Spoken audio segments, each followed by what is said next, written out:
M'dzina la Atate ndi la Mwana ndi la Mzimu Woyera. Amen. Ndikulandireni abale ndi alongo okondeka mwa Ambuye mpulogalamu yathu ya lero pano pa Tiyankhuleni Ambuye yachidzulo ndi Ambuye. Lero loweruka pa 27 Meyi mchaka cha 2023 ndipo tikusinkhasinkha za mphatso za Mzimu Woyera. Tangokhala ndi tsiku limodzi mawa, tsiku la kutsika kwa Mzimu Woyera. Ndiye ndi bwino kuti lero tisinkhesinkhe za mphatso za Mzimu Woyera.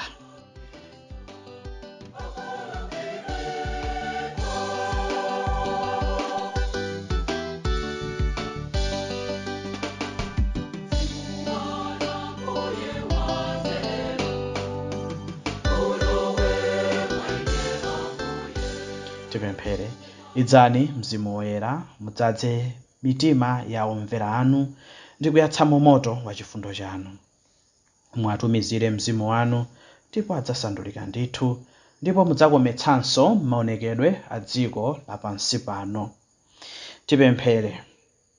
Inu Mulungu amene mudaphunzitsa anthu okumverani pakuwatumizira Mzimu Woyera owadziwitsa nzeru zakumwamba, tikukupemphani kuti ndi uthandizi wa mzimu omwewo tidziwe nafenso nzeru zoonazo ndi kukhala nacho masiku onse chisangalatso chake m'mitima mwathu. M'dzina la Yesu Khristu Ambuye athu. Amen.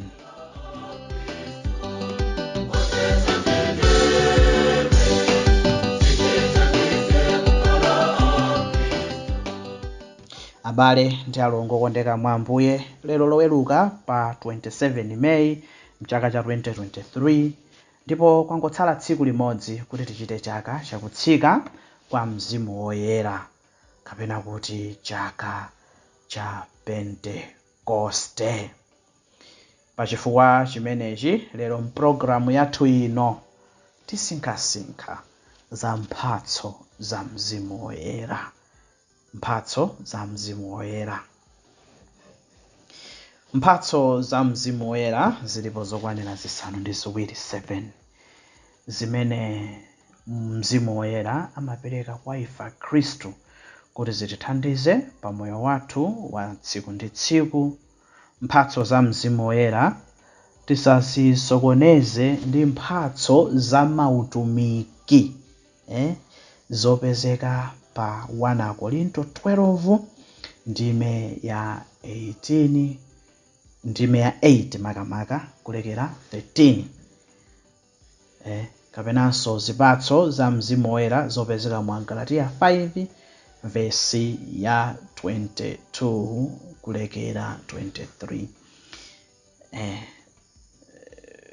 Zipatso makamaka mphatso zimene za mautumiki zimene zoti ma charismatic gifts zimene Paulo akuwanenera akhristu aku Akorinto kuti anthu alandira mautumiki osiyanasiyana, si zimene tikukamba mpulogalamu ino. Muno tikukamba mphatso 7 za Mzimu Woyera zimene zimachokera kwambiri m'buku la mneneri Yesaya mutu wa 11 ndime ya 2 kulekera 3. Zimenezi mphatso ndi nzeru, kumvetsa, ulangizi, kulimba mtima, kudziwa zinthu kapena kuti chidziwitso, chiyero, komanso kuopa Mulungu. Kusinkhasinkha kumeneku makamaka kuchokera m'maphunzitso a mpingo, kuchokera kwa dotolo wamkulu Thomas wa kwa Aquino Woyera, amene anazilemba makamaka mu buku lake limene limatchedwa Summa Theologica, chidule cha maphunziro a zaumulungu. Summa Theologica or theological. Nde mphatso yoyamba metakamba kuti ndi nzeru. Mphatso ya nzeru imatithandiza kuona ntchito za Mulungu m'moyo mwathu. Kwa munthu amene ali odzazidwa ndi mphatso imeneyi, zozizwa zachilengedwe, mbiri ya zinthu zabwino komanso zovuta m'moyo zimakhala ndi tanthauzo lozama. Zonsezi zimasonyeza nkhope ya Mulungu. Munthu wanzeru amaona Mulungu mwa wina aliyense komanso mwa zinthu zonse. Iyo ndiyo mphatso ya nzeru, mphatso ya kumvetsa. Mphatso ya kumvetsa imatithandiza ife akhristu kumvetsa bwino kufunika kwa kukhala moyo ngati wotsatira wa Ambuye Yesu Khristu.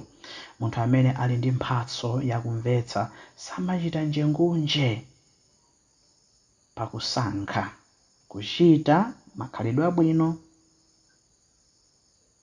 ndipo amatsata choona nthawi zonse. Papena pake foti ulibe mphatso ya kumvetsa umavutika kusankha chabwino kapena choyipa. Koma khoti ndi mphatso ya kumvetsa umamvetsa bwino kuti ichi ndiye choona chimene umatani umasankha. Mphatso ya ulangizi. Mphatso ya ulangizi imatithandiza kusiyanitsa pakati pa zabwino ndi zoyipa, ndipo sankha kuchita zabwino. Ndi mphatso ya ulangizi Mkhristu amalipewa tchimo ndipo amakhala moyo wolungama potsatira maphunzitso a Ambuye wathu Yesu Khristu mwachoona.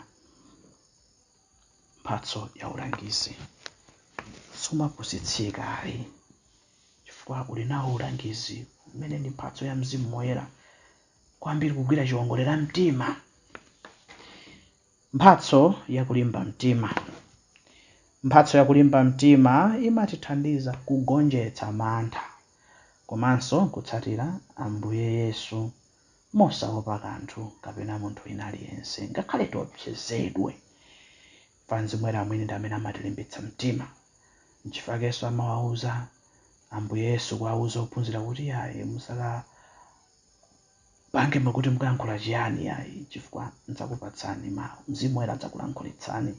Timaona Stefano ku bwalo la milandu, Mzimu Woyera anamulankhulitsa.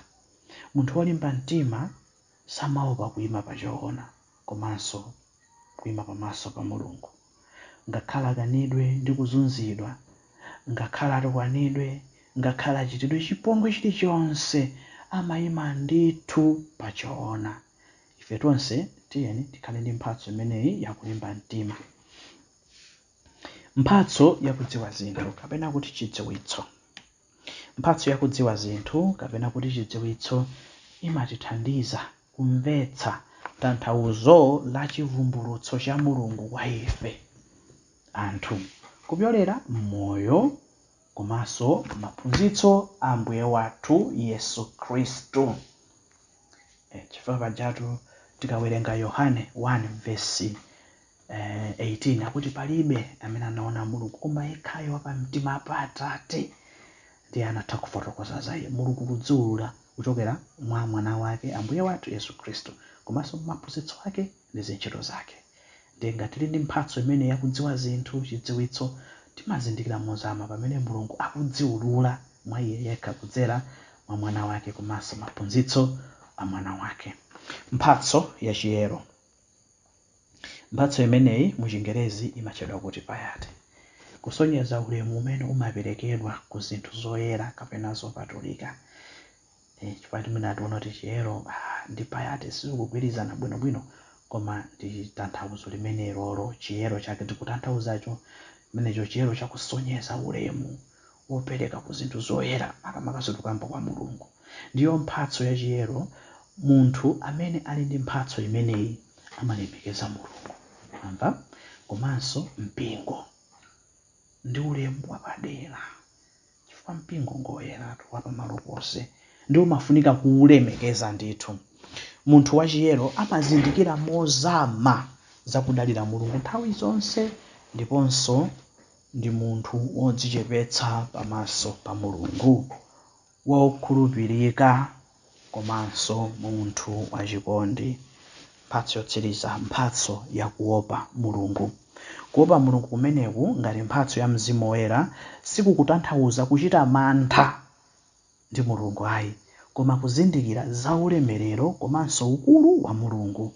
Munthu woopa Mulungu amadziwa bwino ndithu kuti Mulungu ndiye yekhayo amene amakwaniritsa zokhumba zathu.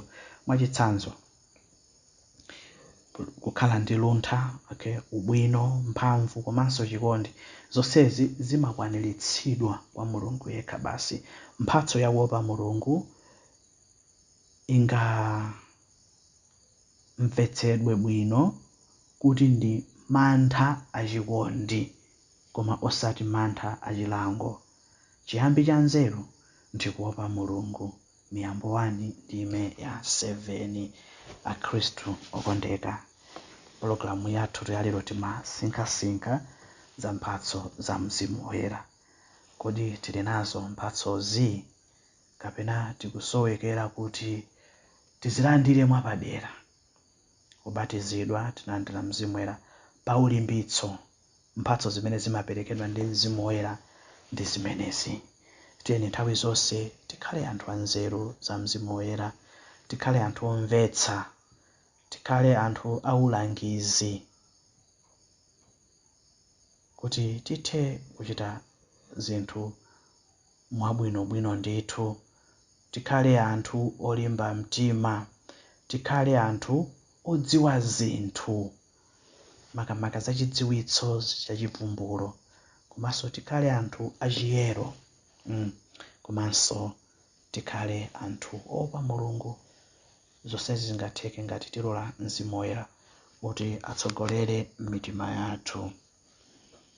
Ulemu ukhale kwa Atate ndi kwa Mwana ndi kwa Mzimu Woyera, monga panali poyamba ndi tsopano ndi masiku onse ndi pa nthawi zosatha. Amen.